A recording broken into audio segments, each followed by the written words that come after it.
এই যে বাগান দেখছেন তা কিন্তু শুধু বাগান নয়, এর নাম দত্তক বাগান।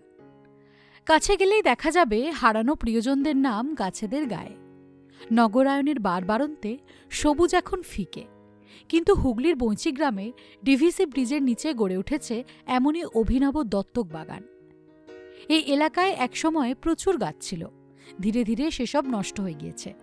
হারানো সবুজকে ফেরাতে এবং সবুজায়নের বার্তা দিয়ে গাছ বাঁচাতে বঞ্চিগ্রামের একটি স্বেচ্ছাসেবী সংস্থার এই দত্তক বাগান। নির্বিচারে গাছ কাটা চলছে সর্বত্র।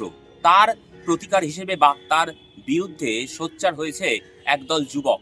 তারা নীরব প্রতিবাদ জানিয়েছে একটি দত্তক বাগান তৈরি করে। প্রায় 10 কাঠা এই ডিবিসির পাড়ে তারা বাগান তৈরি করেছে, বিভিন্ন আম, জাম, কাঁঠাল সহ বিভিন্ন ফলের গাছ। দত্তক বাগানের প্রতিটি ফলের গাছই স্বর্গবাসী প্রিয়জনদের স্মৃতির উদ্দেশ্যে লাগানো হয়েছে। প্রতিটি ফলের গাছই কেন? উদ্যোক্তা প্রশ্নের উত্তরে জানালেন, হ্যাঁ, আমরা এই বাগানটা তৈরি করেছি হুগলি জেলার পান্ডুয়া ব্লকের বঞ্চিগ্রামের টিবিসি পাড় অঞ্চলে। এই এলাকাটা একসময় প্রচুর বৃক্ষে ভরপুর ছিল, কিন্তু আজকে এক অনিবার্য কারণে এখানটা পুরোটাই ফাঁকা হয়ে গেছিল।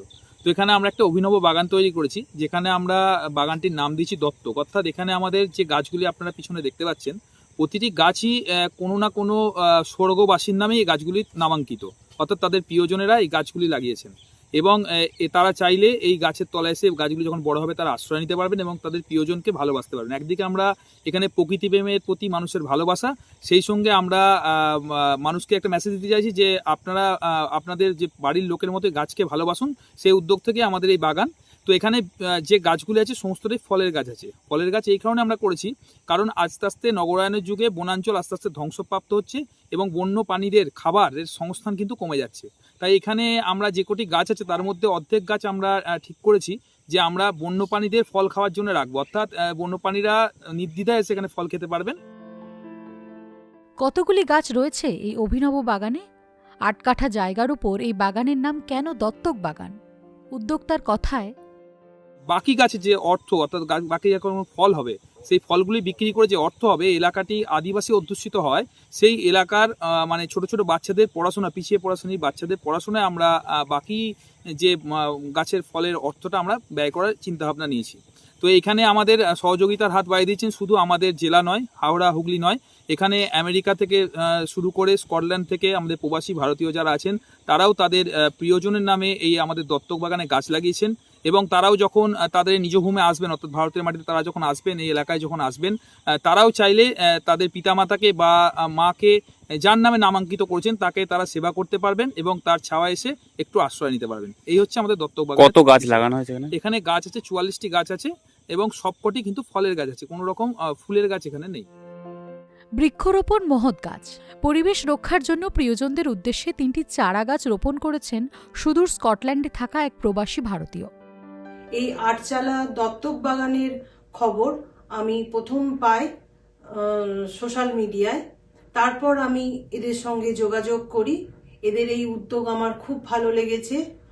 আমি আমার ঠাকুমা, বাবা, কাকা এদের স্মৃতির উদ্দেশ্যে 3টি চারা গাছ রোপণ করি পরিবেশ রক্ষার জন্য।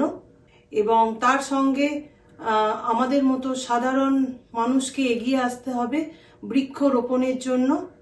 এই মহৎ কাজ আমাদের করা উচিত আমার মনে হয়। বঞ্চিগ্রামের এই সংস্থার উদ্যোগকে সাধুবাদ জানিয়েছেন এলাকার পঞ্চায়েত প্রধান। আমাদের বাটিগাঁও বঞ্চিগ্রাম পঞ্চায়েতের আন্ডারে কিছু যুবক আছেন যেনারা এই উদ্যোগটা নিয়েছেন। কিছু মৃত মানুষের স্মৃতির উদ্দেশ্যে ওনারা এই গাছগুলো লাগিয়েছেন, যাতে ওই মানুষগুলো এই গাছের মাধ্যমে বেঁচে থাকেন। আর গাছ লাগানো আমাদের পক্ষে খুবই ভালো জিনিস, কারণ ওখানে আশেপাশে আমি যেটুকু দেখেছি অনেক চাষিবাসী লোকেরা কাজ করেন, যারা এসে হয়তো ওই ছাওয়ার মধ্যে আশ্রয় নিতে পারেন। এবং কিছু বাচ্চা মানে শিশুরা আছে যারা স্কুলে যান বা হয়তো পথে অনেক সময় রোদের মধ্যে মানে ক্লান্ত হয়ে যাওয়ার পর ওখানে আশ্রয় নিতে পারেন ওনারা। তো আমাদের দেখা গেছে কি অনেক ক্ষেত্রে ডিবিসির পাড়ে অনেক গাছ নষ্ট হয়ে গেছে। সেক্ষেত্রে ওনারা যে উদ্যোগটা নিয়েছেন বা এই গাছগুলো লাগিয়েছেন, সেই ক্ষেত্রে আমরা একটা পাটিকাগজির পঞ্চায়েতের তরফ থেকেও মানে ওনাদেরকে আমরা ধন্যবাদ জানাই যে ওনারা এই গাছটা লাগিয়েছেন। কারণ আমরা এমনি প্রচার করি যে যাতে গাছ নষ্ট না করা হোক বা গাছ বাঁচিয়ে রাখা হোক। তো সেই ক্ষেত্রে ওনারা এই কাজটা করে দেখিয়েছেন। নির্বিচারে কেটে ফেলা নয়, গাছের প্রতি ভালোবাসা জন্মাবে আর প্রাণের সঞ্চার ঘটবে। সেটা কিভাবে? সবশেষে উদ্যোক্তা জানালেনও দত্তক বাগানের ভবিষ্যতের কথাও।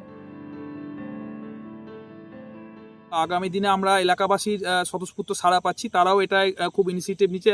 আমরা যেমনি পরিচর্যা করছি তেমনি তারাও এখানে পরিচর্যায় হাত লাগাচ্ছে, এবং আগামী দিনে আমরা যদি এটাতে আমরা সফলভাবে রূপায়ণ করতে পারি, তো আগামী দিনে আমরা এই দত্তক বাগানের আইডিয়াটাকে শুধু আমার জেলায় নয়, আমার ব্লকে নয়, আমরা চাইবো সারা পশ্চিমবঙ্গ এবং সারা দেশে ছড়িয়ে ফেলতে। এবং এইভাবে একদিকে মানুষের বৃক্ষের প্রতি ভালোবাসা একদিকে যেমন বৃদ্ধি পাবে, সেই সঙ্গে তার প্রিয়জনকেও বাঁচিয়ে রাখতে পারবেন এই গাছের মধ্যে। অর্থাৎ একটা প্রাণের সঞ্চার, মৃত প্রাণের সঞ্চার আবার একটি প্রাণের মধ্যে আমরা এই বাগানের মধ্যে দিয়ে করব। একদিকে যেমন পরিবেশ রক্ষা হচ্ছে, অন্যদিকে এই পশু পাখি এবং শিশুদের জন্য ভাবছে এই একদল যুবক। বৈচিগ্রাম থেকে পলাশ মুখোপাধ্যায়, ইটিভি ভারত।